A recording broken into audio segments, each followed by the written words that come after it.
안녕하세요. 부동산 전문가, 부동산 모든 지식입니다. 지난 3월 10일 정부가 드디어 전세 사기 방지 대책을 공식 발표했습니다. 빌라왕 사태가 터진 지 무려 4년 만입니다. 지금까지 3만 명이 넘는 피해자가 생겼고 보증금 피해액만 무려 4조 7천억 원에 달합니다. 오늘은 이 대책의 핵심 내용 딱 3가지만 정확하게 짚어드리겠습니다. 핵심 1. 대항력 효력, 다음날 전입신고 즉시. 가장 중요한 변화입니다. 바로 임차인 대항력 효력 발생 시점 변경입니다. 지금까지는 전입신고를 해도 대항력이 다음날 0시부터 생겼습니다. 반면 근저당권은 접수한 그 순간 효력이 발생합니다. 이 몇 시간의 틈을 악질 임대인들이 악용했습니다. 세입자가 전입신고를 마친 직후 은행으로 달려가 근저당을 설정하고 대출을 받아버리는 겁니다. 그러면 나중에 경매가 넘어갔을 때 은행이 먼저 가져가고 세입자 보증금은 날아가게 됩니다. 정부는 이 허점을 막기 위해 대항력 효력 발생 시점을 전입신고 처리 즉시로 앞당기기로 했습니다. 관련 주택임대차보호법 개정안을 이달 중 국회 통과시키는 것이 목표입니다. 또한 금융 시스템과 연계해 임대인이 세입자의 선순위 보증금을 담보로 중복 대출받는 것도 원천 차단합니다.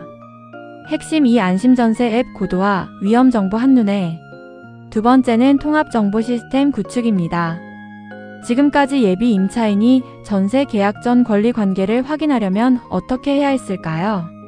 등기부등본, 확정일자 정보, 전입세대 확인서, 임대인 세금 체납 정보 등을 각각 따로, 그것도 임대인 동의를 받아가며 여러 관공서를 돌아다녀야 했습니다. 특히 다가구 주택은 먼저 들어온 세입자들의 선순위, 보증금이 얼마나 쌓여 있는지 확인하는 게 사실상 불가능에 가까웠습니다. 정부는 이 흩어진 정보들을 주택도시보증공사 HUG의 안심전세 앱에 모두 통합합니다.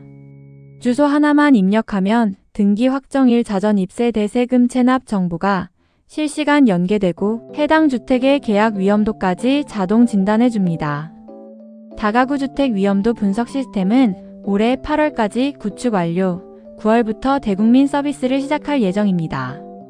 핵심 3. 공인중개사 책임 대폭 강화. 세 번째는 공인중개사의 확인 설명 의무 강화입니다. 기존에도 공인중개사는 권리관계를 설명해야 할 의무가 있었습니다. 그런데 현장에서는 임대인이 건네준 자료에 의존하거나 확인도 없이 문제없습니다. 한마디로 끝나는 경우가 비일비재했습니다. 앞으로는 공인중개사가 통합정보 시스템을 통해 선순위, 보증금 현황 등을 직접 확인하고 이를 임차인에게 반드시 설명해야 합니다. 만약 이 확인 설명 의무를 위반하면 과태료 상향은 물론 영업정지까지 처벌 수위가 높아집니다. 공인중개사 입장에서는 이제 단순히 계약을 연결하는 역할에서 벗어나 책임 중개를 해야 하는 시대가 됐습니다. 클로징. 정리하면 이번 대책의 핵심 키워드는 딱 하나입니다. 바로 사후 구제에서 선제적 예방으로의 전환입니다. 오늘 영상이 도움이 되셨다면 좋아요와 구독 부탁드립니다. 감사합니다.